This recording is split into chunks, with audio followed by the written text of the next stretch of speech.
Hello everybody and welcome back to Gaming Sanctity. Today bringing you another World of Warcraft video. Today will be my gripes with Elemental Shaman.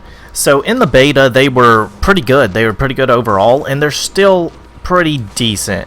The main gripe that I have with them is that a lot of their ability to do damage is reliant on them to stand still. And of course you have abilities here like Ice Fury.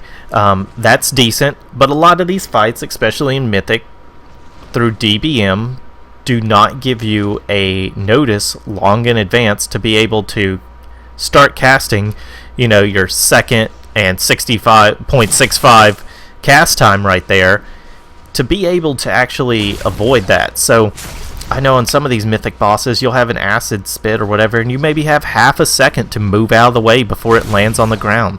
There's no way you're going to do that. You're having to move out of the way, and you're losing DPS, which is why I tend to choose Primal Elementalist, just so I don't lose as much DPS. But then again, you're running into the fact that, compared, this one has 30-second cooldown, and then this one has a 5-minute cooldown due to your Fire Elemental. And you can switch in and out between Earth and Rage. I use that for PvP because you're going to be moving a lot, or you're going to try to move. You got to move, cast, move, cast. You're really lacking compared to so many of these classes with so much mobility and ability to cast things while moving.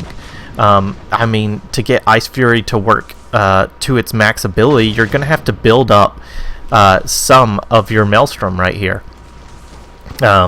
You want about half Maelstrom, and then you cast that, and then you generate about that, and then you can cast those four and do a decent amount of damage. But if you're having to stop to generate that, and then you're only hitting them like once and then they're gone and out of range, it's not really helping you overall, because you're not going to be able to cast those while moving. So, like, the rotation that I have it as is, I get Flame Shock on them. That AoE on the ground is a trinket. And, of course, you can pop in your artifact weapon. And that's another thing. That artifact ability, sometimes when it raises it to the sky there, you actually have to slow down. You stop casting, and it's for almost a second to half a second, or a second to 2 seconds even, of literally you can't do DPS. And I don't know if that's a bug or anything, but that's extremely annoying. That's a good, lightning bolt, lava burst you just couldn't cast right there. So there's just so much that annoys me about this spec, and it's sad because Elemental was one of my favorite, and I never went to enhancement or anything like that. And enhancement's really fun as it is right now, but I don't like when I have to go to another spec purely because the spec that I have enjoyed for so long has just been destroyed. And of course, in PvP you have some fun things. Thunderstorm you still got. You have a little bit more mobility than you did back in older ones with, you can just get out of the way a little bit and then cast some Frock Shock and get away. But that doesn't happen so much for bosses and mythics and stuff. I mean, sure, you can get away and then you can cast a Frost Shock, but you're not going to want to cast Frost Shock most of the time, because Frost Shock is really low damage. It's relying on that slow. You're not relying on slowing the boss here as you're trying to DPS it. You're only really going to cast that on bosses when you're using Ice Fury, and you can get some really insane crits out of that. But it's not that great. And then on trash mobs, you're having to do a lot more than other classes. A lot of classes can just, kind of pick something that sits in between both of them for both AoE encounters for trash and for bosses. I notice Elemental Shaman has to switch a lot depending on what they want to do to maximize their damage. So, you're going to want Ascendance on boss fights. That's a must. You know, these other two talents, they don't come anywhere close to single target DPS. But you're not going to want to use it on trash AoE mobs because it has a 3-minute cooldown. It's a super long cooldown, and it just lowers that DPS.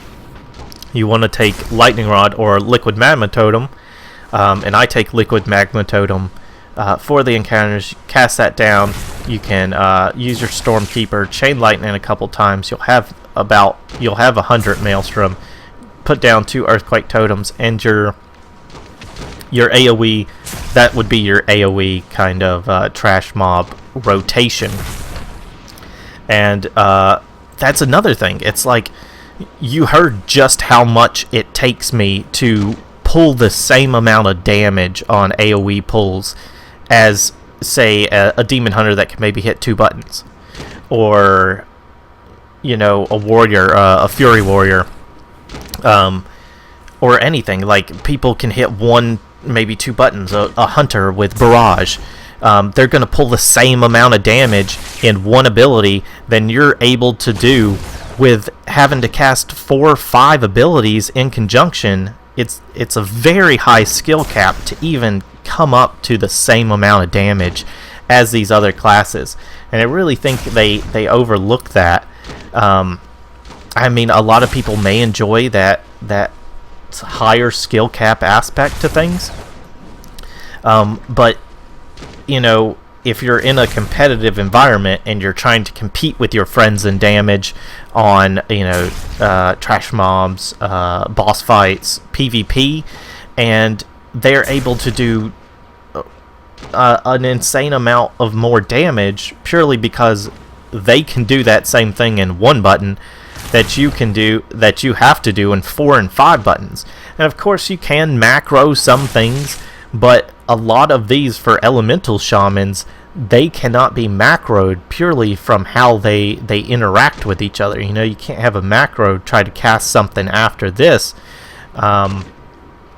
if it doesn't go to an exact counter, and then you run into errors. You'll have stuff popping up, you know, whenever you don't have enough Maelstrom to cast your Earthquake Totem, or you're trying to cast it and then it's trying to cast Stormkeeper. And it just becomes really frustrating that, you know, other classes can do a 1-button hit, and you're trying to do 5, and you're still coming lower in damage than these people. And of course that will improve. As you can see, my tree isn't filled out completely or anything like that, and you do get some really good abilities to get some more AoE. You know, more Lava Burst, a little more damage. That one's nice right there. I need to go down that tree. That can help. But overall, it's just it made me really sad. These boss fights. I mean, of course, elemental. You know, everybody knows shamans tend to get the low end of the stick. They did a great job with enhancement. I don't know why they had to kind of make Legion so extremely movement heavy and then not see that the elemental shaman, out of all the classes, don't really have much they can cast while moving that can be effective constant DPS. And I think they could change it, but I think it would also break to an extent, especially in PvP numbers wise, if they made Lightning Bolt castable while moving like it was back in the day. That can help. That would help balance it for kind of like raid encounters, your raid bosses, your mythic dungeon bosses, stuff like that. But in PvP, that could outscale them to a level that's just unbalanced, and that's where, you know, it'd be kind of hard for them to even fix this, to be honest with you. And that's why me and many other people have just switched over to enhancement, because they have almost instant cast everything. You're gonna be able to get out of the way of anything you need, and their damage is actually higher overall than elemental, with casting less buttons.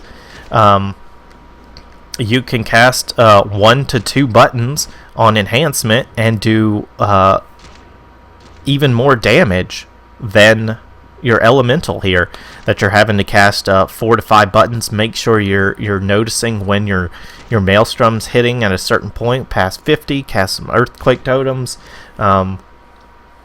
or it's just a lot more involved and actually doesn't reward you at all for that increased involvement, and that's what's going on here.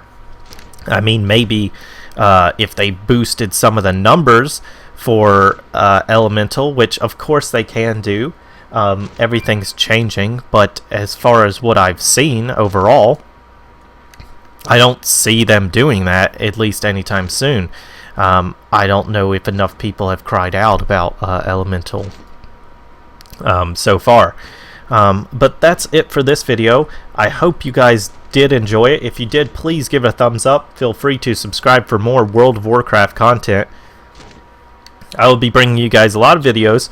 I'm going to try to bring them more and more. You know, I've been playing Legion pretty crazy right now. And you know, you get involved and you're on calls with all your friends, and you know, you don't want to just record while trying to talk to them or anything like that. But I will definitely try to get you guys some more videos here, especially if you like these kind of videos.